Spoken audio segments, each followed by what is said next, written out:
بسم اللہ الرحمن الرحیم۔ السلام علیکم۔ اردو کہانی ورلڈ چینل میں خوش آمدید۔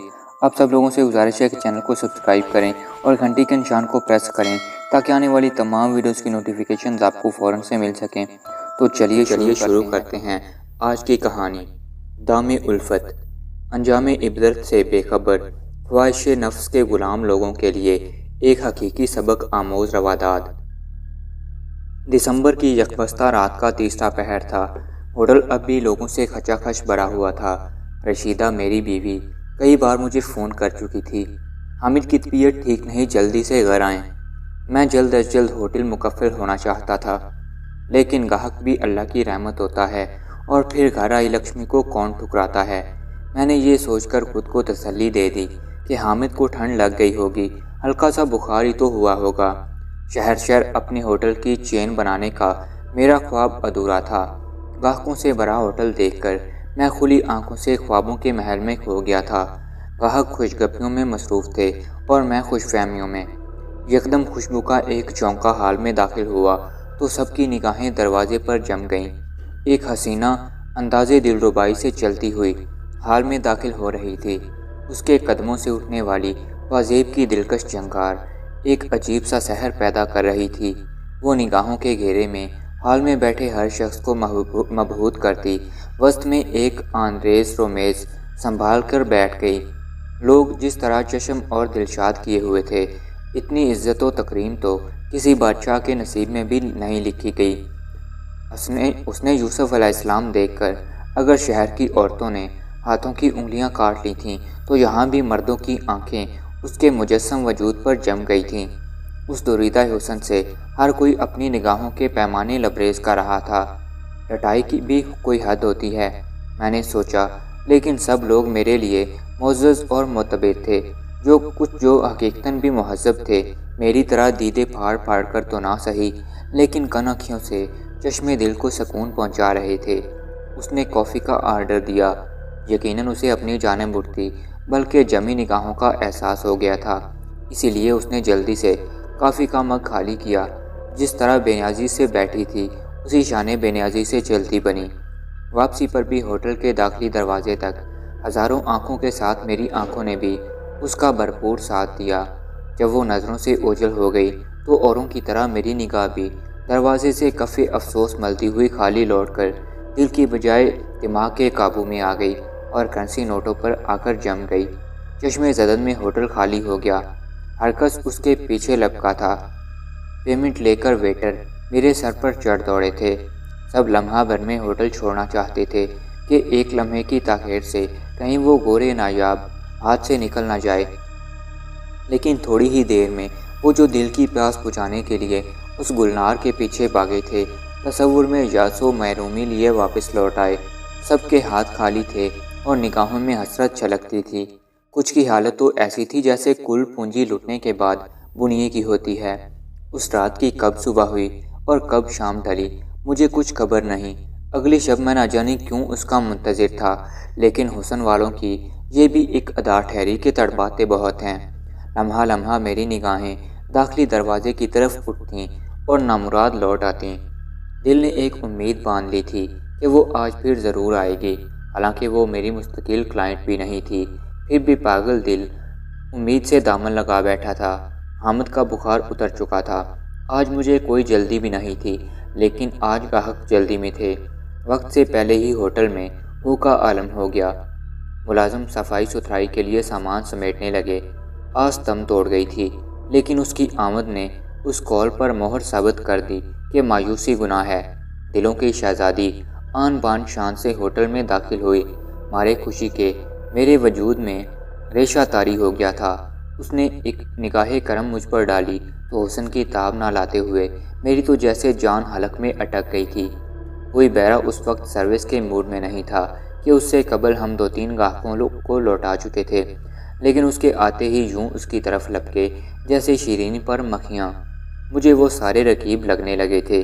جی چاہا ابھی ان سب کو چلتا کر دوں، میرا بس نہیں چلتا تھا، ورنہ میں خود آداب بجا لاتا اور شہزادی کے حکم کی بجاوری کرتا، لیکن میرے پیشے کے تقاضوں نے مجھے زنجیر پا کر دیا تھا۔ اس نے آج پھر کافی کا آرڈر دیا تھا۔ وہ انجان بنی بیٹھی تھی اور میں نگاہ کرم کا منتظر تھا اور اس معمے کا حل سوچنے لگا کہ کس بہانے کس طرح اس کے قریب جاؤں۔ جس لمحے اس کے لبوں نے کپ کو چھوا، میرے دل میں ایک انہونی خواہش نے جنم لیا۔ کاش میں وہ کپ ہوتا۔ مجھ سے پہلے بھی تو لوگ قمیض کا بٹن، سونے دی تویتڑی اور ہاتھ کا کنگن ہونے کا اظہار کر چکے ہیں۔ یہی لمحہ قبولیت کا تھا۔ مجھے کسی تردد اور تکلیف میں نہیں پڑنا پڑا۔ شہزادی کافی کے کپ سے چسکیاں لیتے ہوئے خود ہی میرے پاس کاؤنٹر پر آ گئی۔ دل تو بے قابو تھا جب اس نے مجھے میرے نام سے پکارا۔ کیسے ہو خوشی؟ تو دماغ بھی لرزنے زلزلے کے جھٹکے کی زد میں آ گیا۔ شہزادی میرے نام سے کیوں کر واقف تھی؟ میرے وجود کی حالت ہیروشیما سے کم نہیں تھی۔ میری تمام حصیں مفلوج ہو گئی تھیں۔ وہ کچھ دیر میری حالت سے محظوظ ہوتی رہی جیسے کوئی پرانا بدلہ چکا رہی ہو، پھر بن مزید کچھ کہے وہ مسکراتے ہوئے لہروں کی چال کو شرماتی ہوئی نگاہوں سے اوجھل ہو گئی۔ میرا دماغ کافی دیر تک آفٹر شاکس کی ضد میں رہا۔ میں نے گناہوں سے لتھڑی ہوئی زندگی سے رجوع کر لیا تھا، امر بالمعروف و نہی عن المنکر کو اپنا شیوا بنا لیا تھا، لیکن کبھی حسن و حسینائیں میری کمزوری تھیں۔ شہزادی نے ہوٹل میں قدم رنجا فرما کر میرے وجود میں اکتوبر کے زلزلے سے زیادہ تباہی مچا دی تھی۔ اب آیا اون پہاڑ کے نیچے قہقوں کے طوفان میں میرے من کے اندر سے ایک آواز گونجی۔ میں استغفار کا ورد کرنے لگا، لیکن حسن کافر کب کسی کا ایمان چھوڑتا ہے؟ فیصل، حسان، خالد اور میں مختلف شہروں نسلوں سے تعلق رکھنے کے باوجود جب ایک کالج میں جمع ہوئے تو ذہنی ہم آہنگی نے ہمیں جلد ہی دوستی کی مالا میں پرو دیا اور اس طرح ہم آہنگ کر دیا کہ بن ایک دوسرے کے جینا مرنا دشوار ہو گیا۔ کالج چھوٹے بھی ایک دہائی سے زیادہ مدت گزر چکی تھی، لیکن ابھی تک ہماری دوستی قائم و دائم تھی۔ کالج سے فراغت لے کر آج تک ہم ایک معاہدے کے تحت ایک ساماہی میں 3 بار ضرور اکٹھے ہوتے تھے اور یہ سلسلہ تسلسل کے ساتھ جاری و ساری تھا۔ ملاقات کے لیے میرا ہوٹل ہی بہترین ایونیو تھا۔ آج پھر ہم اکٹھے تھے۔ گپ شپ تو خوب ہوئی، جم کے ہوئی، لیکن پہلی بار یہ محسوس ہوا جیسے ہم سب ایک دوسرے سے کچھ مخفی رکھے ہوئے ہیں۔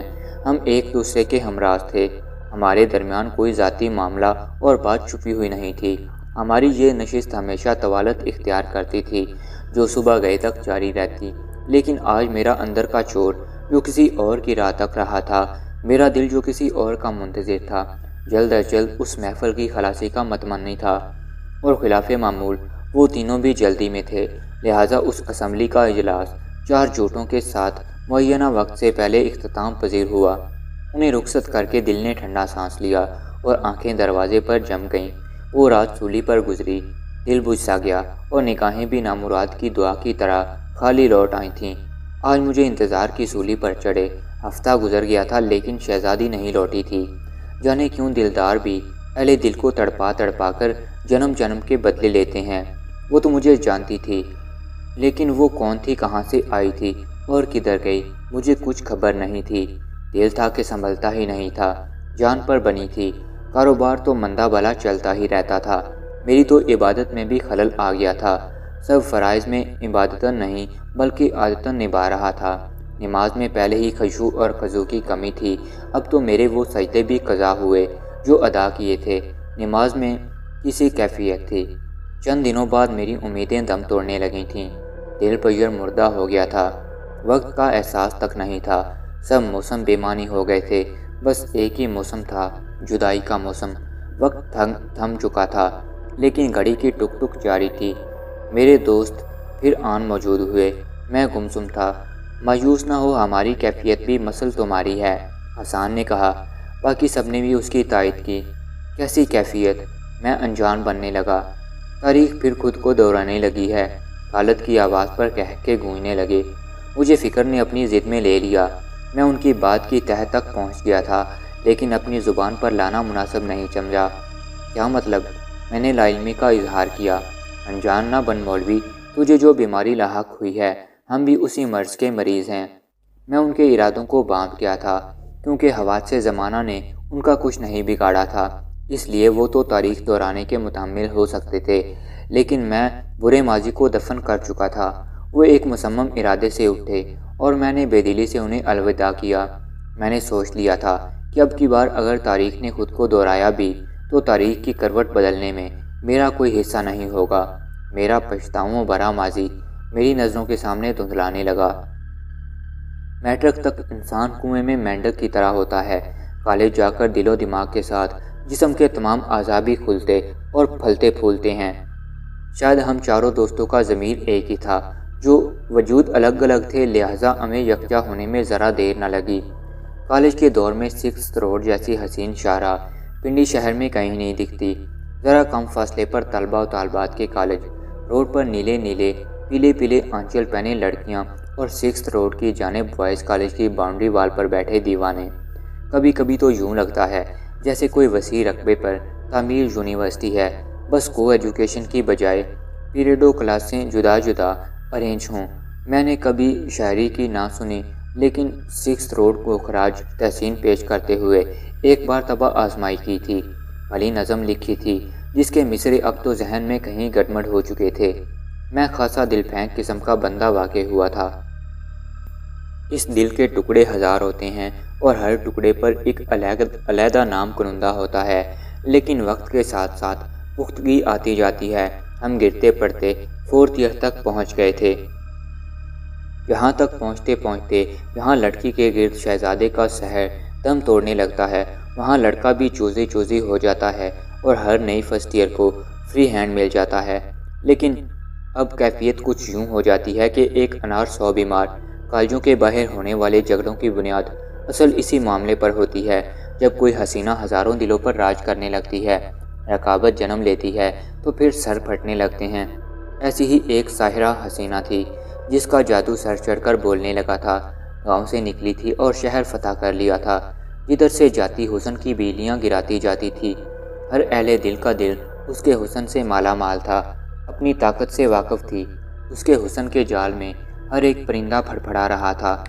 لڑکوں کے ہر گروپ، ہر محفل میں اس کا تذکرہ تھا۔ میرے دل میں بھی اس کی محبت ٹھاٹھیں مار رہی تھی، لیکن میں کالا کلوٹا اور کہاں پورا کالج جو رقیب تھا۔ میری تمنا تھی وہ اپنے حسن کے گال پر مجھے دل کی طرح سجا لے۔ اس کی خاطر پورا شہر تو کیا، میں سارے جہاں سے بھی نمٹ لیتا۔ لیکن جلد ہی یہ اکتا کھلا کہ میرے جگری دوست بھی میرے رقیبوں میں شامل تھے۔ ہر ایک نے اپنی اپنی استطاعت اور قوت سے جمپ لگائی، لیکن منہ کی کھانی پڑی۔ اس کی محبت نے ہم دوستوں کے بیچ فاصلے بڑھا دیے تھے، لیکن جو مایوسی حصے میں آئی، اس سے ملنے والی حقارت کے لاوے سے جو نفرت پھوٹی، اس نے ہم دوستوں کو پھر یکجا کر دیا۔ میں بدشکل سہی، لیکن 4th ایئر تک پہنچتے پہنچتے کافی تجربے کار ہو چکا تھا۔ میرے والد نے بھی بھلے وقتوں میں دھن دولت کے لیے یکے بعد دیگرے 4 شادیاں کی تھیں۔ یوں سمجھ لے لڑکیوں کو شیشے میں اتارنے کا فن مجھے ورثے میں ملا تھا۔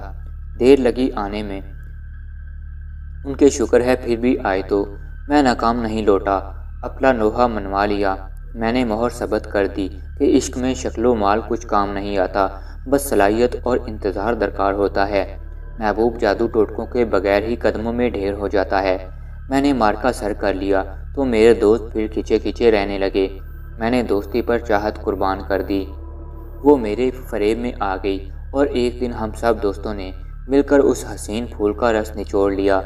مجھے دھوکے باز فریبی کے طعنے اور گالیاں تو سننی پڑیں، لیکن ہماری دوستی ہمالیہ سے بھی مضبوط ہو گئی۔ ہم لوگ کالج چھوڑ کر عملی زندگی میں آ گئے۔ ہمیں شعبے بھی ایسے ملے یا چنے گئے کہ جہاں عرق النساء نچوڑنے کے زیادہ مواقع میسر تھے۔ مجھے ہوٹل ورثے میں ملا تھا، جس کے کمرے حسن کی پیاسوں کی آماج گاہ تھے۔ حسان نے بھی عورتوں کی ضرورت کی ہر شے سے دکان سجا لی تھی۔ خالد نے بینک جوائن کیا تھا، اس نے بھی ان عورتوں کو شیشے میں اتار رکھا تھا جن کے خاوندوں کو پیسے کی ہوس سمندر پار لے گئی تھی۔ فیصل کو فی الحال کچھ کرنے کی ضرورت نہیں تھی، وہ باپ کی حرام کمائی آرام سے اڑا رہا تھا۔ اس پہلی شہزادی کے حسن کا جو خون ہمارے ہونٹوں کو لگا تھا، ابھی تک اس کی پیاس بجھ نہیں رہی تھی۔ ہماری حالت اس شیر جیسی تھی جو ایک بار کسی انسان کا شکار کر لے تو انسانی خون کا پیاسا ہی رہتا ہے۔ ہم اپنی دنیا میں مست تھے، صرف اور صرف اپنی منمانی کرتے ہوئے رنگینی وقت میں گم تھے کہ بڑوں نے پھولوں کی زنجیر میں جکڑ دیا۔ یہ مالا کوئی نہیں توڑتا، ہم نے بھی جوڑے رکھی، اس کی خوشبو سے بھی مہکتے رہے اور من مرضی کی خوشبو سے بھی مہکتے رہے۔ ہم تو وہ تھے جو کاغذ کے پھولوں سے بھی خوشبو چرا لیا کرتے تھے ہم سب شگفتہ پھولوں کے معاملے میں خود کفیل تھے۔ شیطانی فعل سے غیر اعلانیہ توبہ کر لی تھی، یا پھر بڑھتی عمر نے اجتماعی گناہ پر شرم کا پردہ ڈال دیا تھا۔ ہاں، جب آپس میں ملتے، اپنے نئے نئے معاشقے بیان کرتے، فلمیں اب بھی دیکھتے تھے اور فحش گوئی کرتے نہیں تھکتے تھے۔ زندگی مست مست گزر رہی تھی، پھر ایک شہزادی نے ساکت جھیل میں کنکر پھینک دیا۔ یہ سوغات بھی گاؤں سے آئی تھی۔ نام میں کیا رکھا ہے؟ یہ شہزادی تو گاؤں سے ہمیں نشانے پر لے کر شہر میں آئی تھی۔ حسن اس پر مہرباں تھا اور وہ ہم پر جان چھڑکنے لگی تھی۔ اس نے ارادتاً ہم چاروں کے لیے اتنا کشٹ کیا تھا اور یہاں ہمیں جدا جدا کر کے چت کرنے آئی تھی، لیکن اس کی سازش دم توڑ گئی۔ ہم چاروں پھر اکٹھے ہو گئے۔ اس نے ہمیں للکارا، مگر بے بس تھی۔ ہمیں شہر کے جنگلی ہونے کا طعنہ دیا، لیکن ہم پر وحشت طاری تھی۔ پھر وہ واسطے دیتی رہی، لیکن جب ابلیس انسانوں کے گرد اپنا گھیرا تنگ کرتا ہے تو سب وحشی درندے بن جاتے ہیں۔ جو ہمیں چت کرنے آئی تھی، خود چاروں شانے چت ہو گئی تھی۔ ہماری ہمالیہ جیسی مضبوط و بلند دوستی میں درار ڈالنے آئی تھی، خود ریزہ ریزہ ہو کر لوٹ گئی۔ یعنی اس کا کیا بنا؟ آج کے دور میں ہوتی تو انگلینڈ اور امریکہ اس کے قدموں میں ہوتے۔ برائی کی دنیا میں بڑی سعیدج ہوتی ہے۔ نہایتی پرفریب وادی میں جو اترتا ہے اس کا وجود یہیں مٹی ہو جاتا ہے، لیکن قسمت کی دیوی ایک بار لازمی دروازے پر دستک دیتی ہے۔ رب کائنات انسان کو سنوارنے کا ایک موقع ضرور دیتا ہے۔ بچی کی پیدائش کے بعد میرے اندر تبدیلی رونما ہونے لگی تھی۔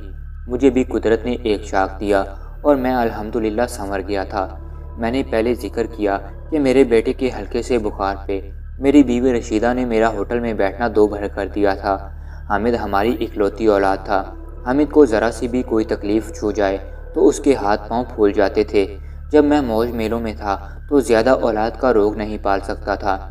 دو بچے، خوشحال گھرانہ، ہم دونوں کی باہمی رضامندی تھی۔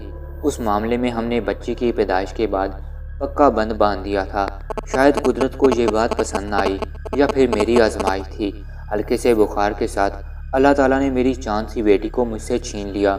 میری وہ بیٹی جب بھی گھر لوٹتا معصوم سی مسکراہٹ کے ساتھ میرا سواگت کرتی، اپنے ننھے منھے ہاتھوں سے میرے جوتے اتارتی، ننھے ننھے ہاتھوں سے میرے پاؤں پر مساج کرتی۔ ایک یہ لمحہ ہوتا تھا جب میری آنکھیں رب کے شکر سے تر ہو جاتیں۔ اپنے ماضی کو دیکھتا، اپنی معصوم بیٹی کو دیکھتا تو پچھتاوے خون کے آنسو بن کر میری آنکھوں سے ٹپکتے۔ ایک ہلکے سے بخار نے میری بچی مجھ سے چھین لی تھی۔ اولاد سے بڑی دولت کیا ہوتی ہے؟ پھر بیٹیاں تو ہوتی ہی رب کی رحمت اور برکت ہیں۔ میری دولت مجھ سے چھن گئی تو دل ٹوٹ گیا، دل کرچی کرچی ہوا تو روح بھی تڑپ گئی۔ جب روح مرجھا جائے تو روحانی خوشی ہی مرہم بنتی ہے، اور روحانی سکون تو محض یاد الہی سے ہی نصیب ہوتا ہے۔ اب میرے تین ہی ٹھکانے تھے، گھر، ہوٹل اور مسجد۔ برائی کی جڑ کمروں کو گرا کر میں نے شادی حال بنا دیا تھا۔ برے دوستوں کو اس لیے نہیں چھوڑا کہ مجھے تعلیم دی گئی تھی ہمیں برے سے نہیں برائی سے نفرت کرنی چاہیے۔ حسن کی دیوی نئی شہزادی نے مجھے تڑپا کر رکھ دیا تھا۔ میں جتنا اسے بھولنا چاہتا تھا وہ اتنی میرے اعصاب پر سوار تھی۔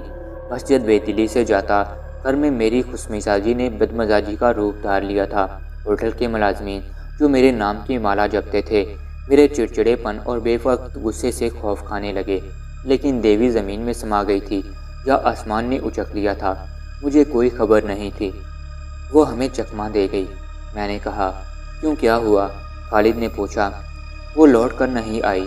کون کہتا ہے؟ حسان جھٹ سے بولا۔ میں نے دل پر ہاتھ رکھ کر سچائی کی تصدیق کی۔ مولوی، یہ مسجد نہیں، محفل یاراں ہے، یہاں تو جھوٹ مت بول۔ فیصل جھلا اٹھا، کوئی میرے سچ کو ماننے کے لیے تیار نہیں تھا۔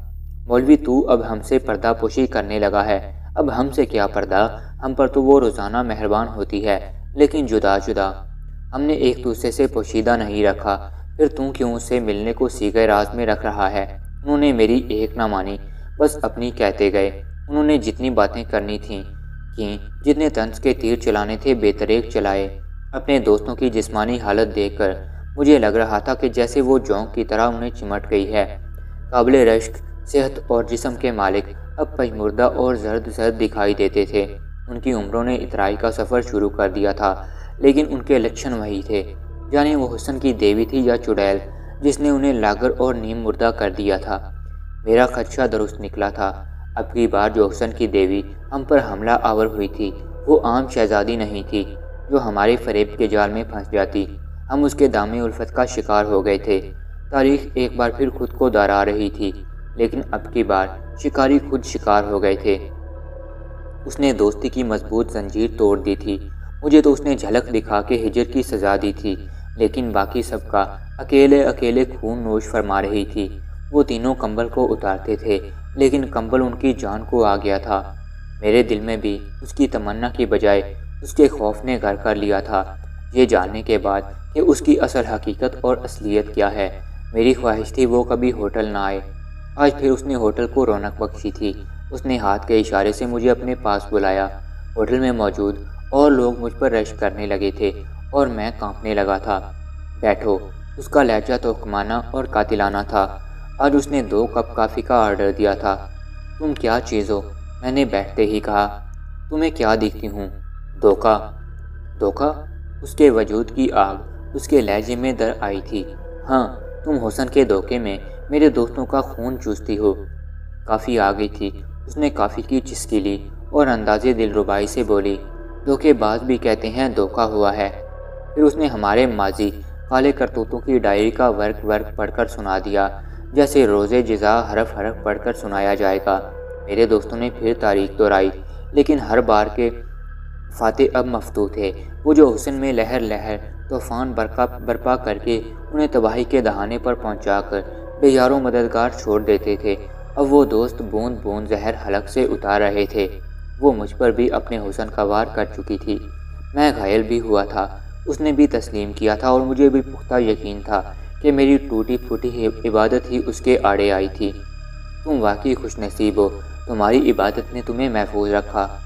میں جب بھی اپنے دوستوں کو فرمان الہی کی ترغیب دیتا، وہ مجھے برائی کی طرف پلٹنے کی دعوت دیتے، لیکن میرے رب نے مجھے بچا لیا اور میرے دوستوں کی رسی ڈھیلی چھوڑ دی، کیونکہ انہوں نے اپنی کوشش نہیں کی کہ اللہ کے فرمان کے مطابق برائیوں سے بچ کر عبادت الہی کے پابند ہو جاتے۔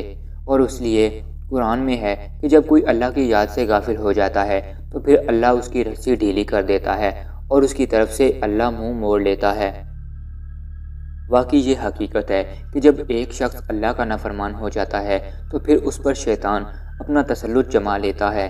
شیطان اور اس کے چیلے طرح طرح سے اسے برائی کی طرف راغب کرتے ہیں، جس کی زندہ مثال میرے دوستوں کے لیے ہے کہ شیطان کی ایک ادنا غلام نے اپنے دام الفت میں پھنسا اور اپنے حسن کی کرشمہ سازیاں دکھا کر انہیں موت کی دہلیز پر لا کھڑا کیا تھا، اور پھر وہی ہوا جس کا ڈر تھا۔ میرے دوست بے موت اپنے انجام کو پہنچ گئے۔ دوستوں، امید ہے آج کی کہانی آپ کو پسند آئی ہوگی۔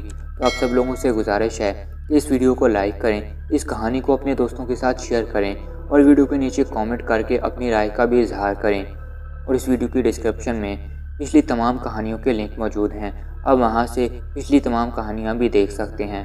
تو پھر ملیں گے اس طرح کی کسی اور کہانی کے ساتھ، تب تک کے لیے اللہ حافظ۔